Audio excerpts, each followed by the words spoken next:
আমার মনে হয় খুব ভালো একটা ইন্টারেস্টিং আইডিয়া, কারণ গল্পের সাথে একেবারেই যায়। আমাদের ছবির লোকেশনের মতনই আজকে ট্রেলার লঞ্চ হয়েছে মানে বাড়ি। আর হ্যাঁ, পুরনো জিনিসগুলো হারিয়ে যাচ্ছে, খুব ফাস্ট পেস জীবন হয়ে যাচ্ছে, তাই জন্য আমরা সবাই চাইছি পুরনোটাকে আঁকড়ে ধরে রাখতে, কিছু কিছু ব্যাপারে আবার ওল্ড স্কুল জিনিসে ফিরে যেতে।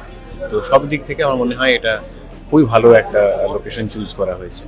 আমি আর সায়ন দুই ভাই, আমি বড় ছেলে, তো এই দুই বোনের সঙ্গে দুই ভাইয়ের বিয়ে হয় এবং এই বাড়িটাকে ধরে রাখা, পরিবারকে একসঙ্গে রাখা, এইটা নিয়েই আর কি গল্প।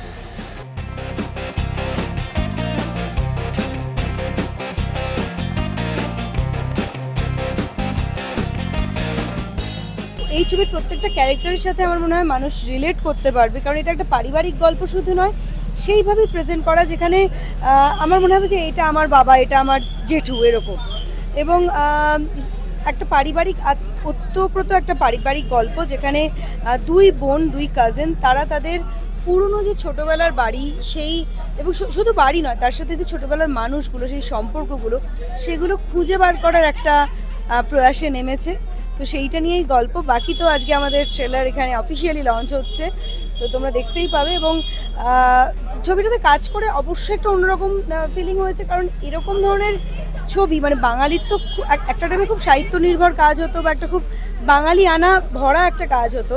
এই ছবিটার মধ্যে কিন্তু এই বাঙালি আনাটা পাওয়া যাবে। মানুষদের সাথে কাজ করে প্রথমে বলবো অনেক কিছু শিখেছি, কারণ যে সিম্পলিসিটি কাকে বলে, বা একটা ন্যাচারাল যেটাকে ডেলিভার করা, সেইটা কিন্তু মানুষদের কাছ থেকে শিখেছি। যে সবসময় আমরা ভাবি না খুব গ্ল্যামারাস হতে হয়, বা যেটা আর কি মোস্টলি যেটা ইন্ডাস্ট্রির একটা রুল থাকে, সেটাকে কিন্তু ভেঙেছে মানুষদের ছবি এবং মানুষদের কাজ।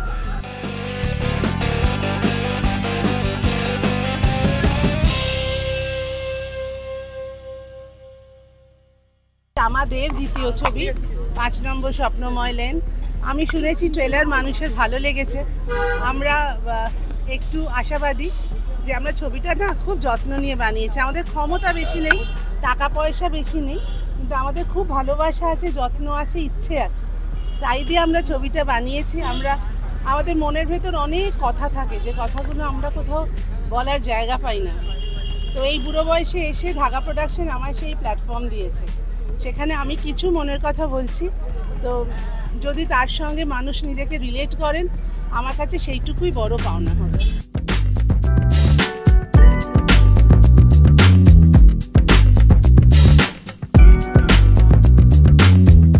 হ্যাঁ, গল্পটা ভালো। গল্পটা যেদিনকে স্ক্রিপ্ট শুনেছিলাম সেদিন কি আমার মনে হয়েছিল যে এটা আমাদের গল্পের পরে এই গল্পটা করা যেতে পারে, কারণ এটা আমাদের গল্পতে মানুষ যেরকম ভালোবাসা দিয়েছে সেই ভালোবাসাটাকে আটকে রাখতে হবে। তো এই গল্পটা আরও ভালো হয়েছে। আমার মনে হয় যে 20 তারিখে অনেকগুলো বাংলা ছবি বেরোচ্ছে, সবাই মানুষ সবকটা বাংলা ছবি দেখে ডিসাইড করুক যে দ্বিতীয়বার কোন ছবিটা রিপিট করবে। আশা করা যায় 5 নম্বর স্বপ্নময় লেনটাই করবে, এইটুকু বলতে পারি। আমি খুব স্টার কাস্ট মানি না, আমি মনে করি যে গল্পই স্টার। সুতরাং গল্প অনুযায়ী যে সমস্ত লোকজনের আমাদের লাগবে তাদেরকেই লাগবে। তার জন্য কম্প্রোমাইজ করে অমুক স্টারকে নিলে পরে ফেস ভ্যালু বেশি, এইগুলোতে আমরা বিশ্বাস করি না। আগের গল্পটাও তার প্রমাণ হয়েছে, এই গল্পটাও তার প্রমাণ হবে। তো সেই গল্প অনুযায়ী আমরা কাস্ট খুঁজেছি এবং চরিত্র অনুযায়ী চরিত্র অভিনেতা খুঁজেছি। দর্শকদের বলতে চাই একটাই কথা, আপনাদের স্বপ্ন পূরণের ছবি 5 নম্বর স্বপ্নময় লেন। এটা আমাদের গল্পকে যেরকম ভালোবাসা দিয়েছিলেন, এই ছবিকে তার থেকেও বেশি ভালোবাসা দিন। দিতে বলছি না, জোর করে দেখুন, তারপর আপনারা নিজেরাই দেবেন, এটা আমার বিশ্বাস। পুরো টাকা না পেলে আমি এ বাড়িতে বিয়ে হতে দেব না। ও বাড়ি থেকে বিয়ে না হলে আমরা বিয়েই করব না। আমার চরিত্রটার নাম হচ্ছে অভয়া।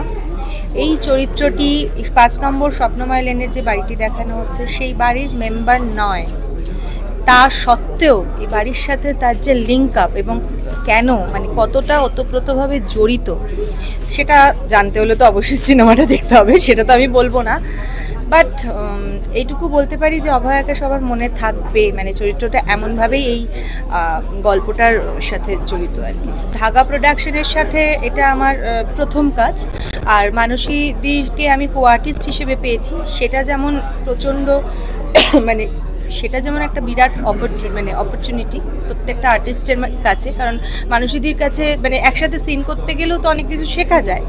তো মানসীদি তো মানে সেটা তো পেয়েছি, আর যখন পরিচালক হিসেবে পেলাম, দিদি এত সুন্দর করে চরিত্রটা ব্রিফ করেছে যে মানে যখন আমি পাঠ করেছি, আমি কখন যে অভয়া হয়ে গেছি সেটা মানে আমি নিজেই বুঝতে পারিনি। এই বাড়িটাও চলে যাবে, বাড়িটার সঙ্গে সঙ্গে ওই কাঠটাও ফেলে দিও তোমরা। সত্যি কথা বলতে আমার 7 বছর হলো আমি কাজ করছি, আর এটা আর একটা নতুন অভিজ্ঞতা। দেখো কাজের যে ধরনটা বা কাজ করা সেটা সব জায়গাতেই এক, আমার আলাদা কিছু মনে হয়নি, বরং আমার মুভিতে অনেক বেশি আরাম লেগেছে, মনে হচ্ছে আমি অনেক আরামে কাজ করেছি। 2 মাস আগে স্ক্রিপ্ট পেয়ে গেছি, বা যেরম টাইমে শুটিং হয়েছে করেছি এসেছে। তাছাড়া সবাই খুব চেনা মানুষও ছিলেন, বিশেষ করে মানসী দি, আরও এমন অনেকেই ছিলেন যাদের সাথে আমি আগে কাজ করেছি, তারপরে আবার এমন অনেকেই ছিলেন যাদের সাথে আমি আগে কাজ করিনি কিন্তু তাদেরকে আমি দেখেছি। হ্যাঁ, তো একই রকমভাবে তারাও তাই আমার সাথে আগে কাজ করেননি। তো খুব ভালো অভিজ্ঞতা ছিল। সব মিলিয়ে এবার দেখি যে মুভিটা যখন আমাদের ফাইনালি বেরোবে তখন সবাই ঠিক কতটা ভালোবাসা দেন।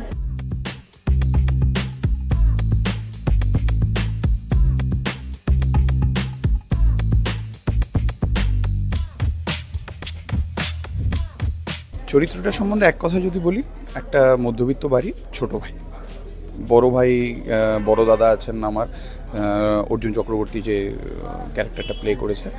তো বড় ভাই ইজ টিপিক্যাল লাইক বড় ভাই, একটু স্ট্রং পার্সোনালিটির, আর ছোটো ভাই ইজ লাইক টিপিক্যাল ছোটো ভাই, একটু মিসচিফ করে, একটু তার পার্টনারের সাথে তার খুনসুটির সম্পর্ক, মাকে খুব ভয় পায়, দুজনেই মাকে ভয় পায়, বাবা একটু ফ্রেন্ডলি। তাই এই ছবিটা আরও কেন মানুষের পছন্দ হচ্ছে, এই ট্রেলার বলুন টিজার বলুন, তার কারণ হচ্ছে এটা না খুব আমরা রিয়েল লাইফের সাথে রিলেট করতে পারছি, লাইফ লাইক মুভি। তো আমার চরিত্রটাও ঠিক মানে ছোটো ভাই যেরকম একটু চুলোচুলি সম্পর্ক তার পার্টনারের সাথে, এবং শেষে গিয়ে দেখা যাচ্ছে যে এটা অ্যাকচুয়ালি আপনারা ট্রেলারে বুঝতেও পেরেছেন যে এটা শিকড়কে আঁকড়ে ধরে রাখার গল্প, শিকড়কে বাঁচানোর গল্প, শিকড়ে ফিরে যাওয়ার গল্প। তাই মানুষকে আমি এটাই বলবো যে শিকড়টাকে ধরে রাখবেন।